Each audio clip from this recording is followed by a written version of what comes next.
Helft Zeeuwse basisscholen 2 dagen dicht vanwege staking. Het is donderdag 30 januari. Dit is Zeeland Nu. Honderden leraren demonstreren in Middelburg. Nieuwe containerterminal, grootste investering ooit. En 150 odes aan Zeeland en maar 1 winnaar. Goedenavond. Zo'n 100 Zeeuwse basisscholen zijn vandaag en morgen weer dicht. Leraren staken opnieuw voor meer geld voor het onderwijs om onder meer het lerarentekort mee op te lossen.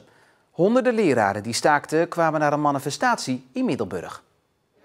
200 tot 300 leraren hebben zich na een tocht door de binnenstad van Middelburg verzameld op het Abdijplein. Daar is een manifestatie, worden ze toegesproken en zullen ze nogmaals hun eisen kracht bijzetten. Doe wat structureels aan het lerarentekort en de werkdruk in het onderwijs. Onderwijs is de hoeksteen van de samenleving. En ik vind dat we daar met z'n allen voor moeten gaan. Mag ik een applaus voor Ellen? Er zijn veel te weinig onderwijzers.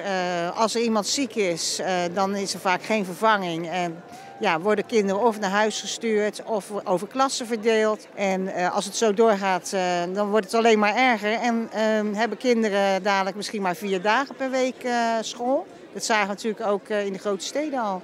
Extra geld is er al gekomen, 4,5% salarisstijging, 460 miljoen euro vanuit het kabinet extra geld. En dan is het nog niet genoeg. Nee, dat moet eigenlijk gewoon structureel komen. Er is veel te weinig geïnvesteerd in onze jeugd en onze jeugd is de toekomst. Maar niet op alle Zeeuwse scholen werd vandaag gestaakt. Goedemorgen. Ongeveer de helft van de basisscholen is dicht, maar er zijn ook scholen die voor een deel geopend zijn. Kom. Veel plezier vandaag. Ga je mee? Gaan wij naar huis? Ezra zit vandaag op school, is morgen vrij. En Evie gaat vandaag mee naar huis en die moet morgen naar school. Dus jij mag gewoon lekker thuis blijven vandaag? Ja. En vind je dat leuk wel eens een keer zonder je broertje?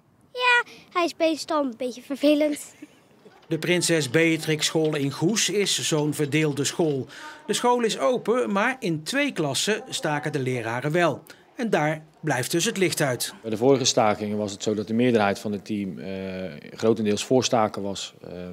Dit keer is het juist andersom. Het merendeel wil niet staken. En daarom hebben de meeste groepen wel les, maar zijn er 2 groepen die geen les hebben. Wat gaan we vandaag doen? We gaan beginnen met godsdienst. Ik heb eerder wel gestaakt en ook heel gemotiveerd, omdat de werkdruk behoorlijk toegenomen is in het onderwijs. Maar omdat minister Slop, zoals hij ook aangegeven heeft, geld toegezegd heeft, denk ik dat het op dit moment niet het juiste moment is om weer te gaan staken. Voor het eerst wordt er nu 2 dagen gestaakt. Morgen dus ook. Voor ouders levert dat vaak wat gepuzzel op met vrije dagen. Maar zo'n extra dagje met je kind is ook wel fijn. Ja, is zeker leuk. En ik kijk er ook wel naar uit morgen een dagje alleen met mijn zoon. Dus even quality time 1 op 1. Ja. En nu veel Zeeuwse kinderen niet naar school konden, betekende dat niet dat ze thuis moesten blijven zitten. Zo organiseerde hockeyclub Walcheren een dag vol met spelletjes en hockey natuurlijk. We hebben geen geld, maar we gaan heel snel. Hey! Wij organiseren een stakingsdag voor de kinderen, leden van onze hockeyclub die vandaag niet naar school gaan. Maar ook vriendjes en vriendinnetjes. Ik vind het ook wel goed dat ze iets hebben gedaan als je niet naar school moet. Dat ze dan dit hebben geregeld. Ik vind het leuk omdat ik dan niet hoef te rekenen en zo. Maar ik vind het ook weer niet leuk, want dan heb ik mijn juf niet gezien. Kijk, voor ouders is het al leuk dat ze een dag hier op de club kunnen zijn. Ze vinden het leuk, het is een sport die ze doen. Maar ook voor degenen die niet hockeyen is het leuk om een kennismaking te hebben met deze sport. En ze zijn weer gewoon een dag lekker aan het sporten en dat is het belangrijkste.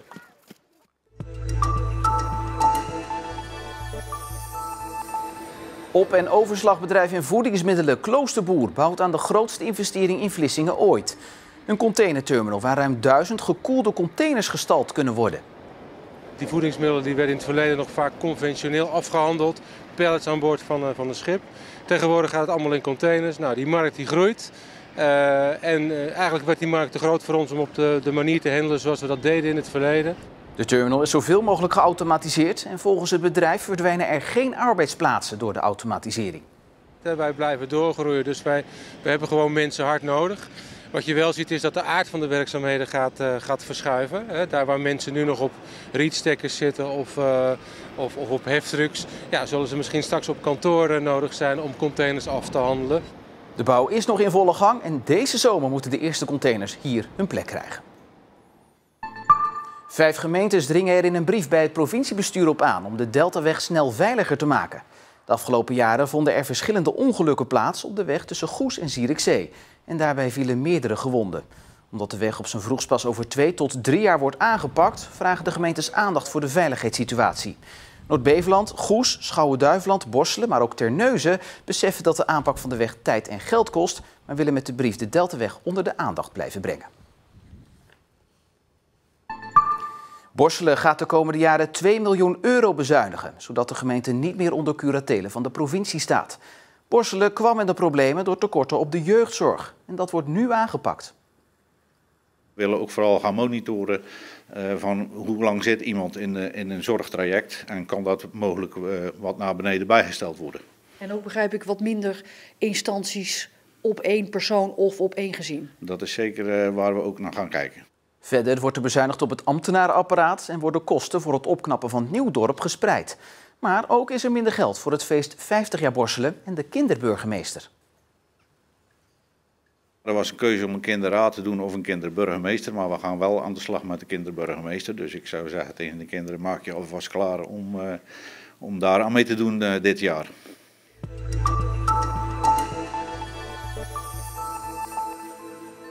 Waar de meeste mensen pas op latere leeftijd voor een baan in de uitvaartbranche kiezen, hebben Michiel Adriaanse en Guido Poussiat dat al gedaan toen ze begin 20 waren. En hoewel ze dagelijks met de dood worden geconfronteerd, kan er nog altijd worden gelachen. Michiel, jij bent nog best wel jong. Hoe ben jij zo in de uitvaartbusiness beland? Mijn moeder die zit al 18 jaar in het vak. En altijd heel hard geroepen dat ik het niet ging doen. Want het is eng en vreemd en eigenlijk ook wel een beetje vies. Dat was altijd hetgeen wat ik dan maar riep. Tot ik op mijn 20ste een baan nodig had. En mijn moeder wel een bedrijf wist waar ik kon komen werken. Nu ben jij medewerker uitvaartzorg.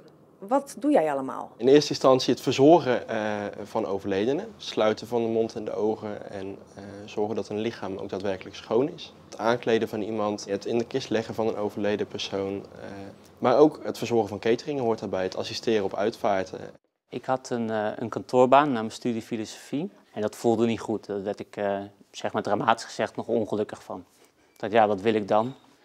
Nou, dat is wel in een omgeving waar mensen en emotie wat meer centraal staan. Ja, toen kwam de uitvaartzorg in me op. Wat vind jij leuk aan je werk? Ik ben eigenlijk van het eerste moment bij betrokken tot met het laatste moment, namelijk de dag van de uitvaart zelf. Ik hou van mensen, van verschillende mensen, hoe ze zijn. Ja, en je komt elke dag weer nieuwe mensen tegen. Leuk is een lastig woord altijd voor ons, maar mooi en dankbaar dat we het mogen doen. En ja, voor mij is dat vooral de verzorging. Dat je echt iemand zo kan maken zoals hij of zij was. Wil je even met mij meekijken naar deze rouwkaart? Maakt het voor jou nou uit of er een oud vrouwtje van 90 binnenkomt of een jong iemand van 20? Ja, absoluut. Het is soms wel confronterender om iemand van 20 binnen te krijgen dan iemand op een hogere leeftijd. En dat is gewoon puur omdat ik zelf ook in die leeftijdsklasse zit, zeg maar.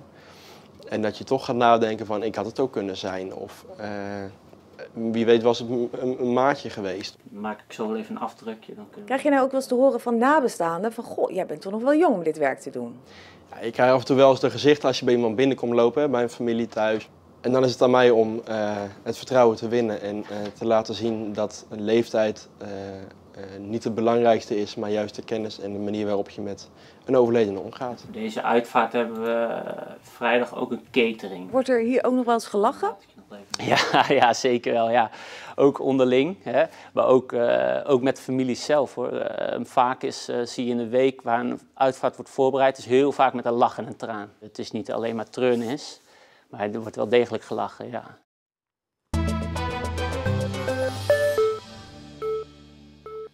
Wie schrijft het mooiste gedicht over Zeeland? Dat was onze oproep begin dit jaar en dat leverde in totaal zo'n 150 odes aan Zeeland op. En we hebben een winnaar.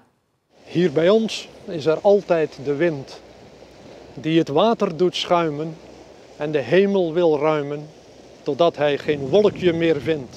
Hier bij ons is de verte dichtbij. Lijkt de afstand vergeten, wordt er niets afgemeten. Hier bij ons is de ruimte nog vrij. Hier bij ons let men niet op verstand. Ieder kind van de polder heeft de kop vol met kolder. Hier bij ons leeft men net op de rand. En bij mij in de studio Anke Tanihatu. Anke, jij zat in de jury, of misschien wel voorzitter. Ja, dat mocht ik zijn, ja. Ja, was het moeilijk om een winnaar te kiezen? Ja, nou ja, als je ziet dat deze blaadjes aan beide kanten bedrukt zijn met gedichten. 150 verzen hebben ons doorheen geworsteld. En van allerlei pluimage, hoor. Er staat een hele lange tussen. Terwijl het toch maar voor 14 regels mocht. Maar ook hele korte. Ik doe er even 1, hoor. Ik heb graag heb, ik heb graag vloed. Ik heb Zeeland in overvloed. Nou, dat is zo mooi. Ik vind meer iets voor op een tegeltje. Daarom heeft hij ook niet gewonnen. Maar ja, we vonden deze van Erik van Laren uit Terneuzen toch gewoon het mooist. Ja, het gedicht heet Hier bij ons. Ja. Waarom is de keuze op hem gevallen? Nou, de zeggingskracht, de eenvoud van zijn woorden, het ritme van zijn taal. En ook dat hij steeds begint bij elke strofe met hier bij ons. Dat geeft iets vertrouwelijks, iets persoonlijks. Dat vonden we mooi. Ja. Hoe reageerde hij zelf op de winst? Nou, als hij dit hoort, want hij zit te kijken, dan zal hij waarschijnlijk weer van slag zijn. Dat was hij ook toen ik hem belde. Ongeloof, maar dat zegt waarschijnlijk iedereen. Ik heb het gedicht ingestuurd zonder dat iemand het wist.